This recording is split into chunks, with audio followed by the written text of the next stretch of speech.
I try to encourage now, certainly with the students of naprapathy, the interns of naprapathy, graduates of naprapathy, and we want to extrapolate that to the licensed practitioners of naprapathy as well, is getting more into explaining to the public what it is that we do as naprapaths.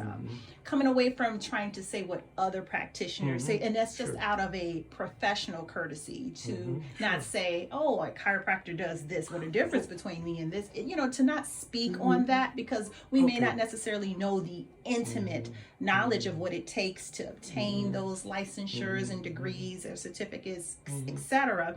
But just to focus on what it is that we do.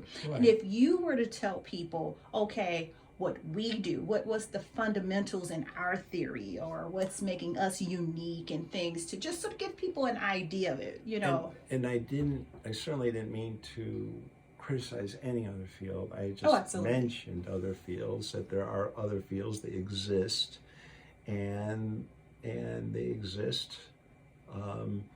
They exist because their theoretical basis is typically different. And that's the essence of why they exist. What is fundamental about naprapathic medicine, it is the physical medicine discipline whose dominant theory is addressing connective tissue. The other fields do not address the idea of connective tissue being the underlying condition that needs to be treated. They don't address things that way in terms of a primary theory.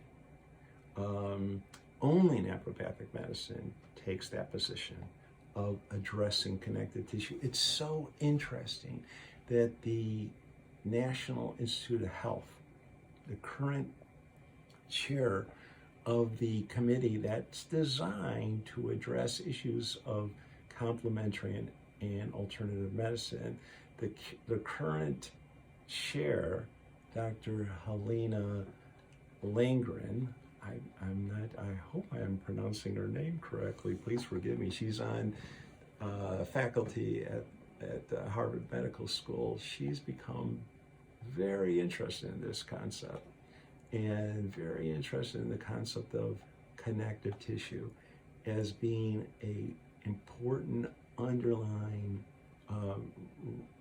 concern that needs to be addressed. And she discovered that by accident, essentially, by studying acupuncture. So I'm not sure she has heard of us yet, quite honestly. I hope she becomes aware of us. Hopefully we will try and address that committee, which meets in Bethesda. The committee of 18, they're living in different places, but they do periodically meet, and that is the group that is responsible for reporting to Congress.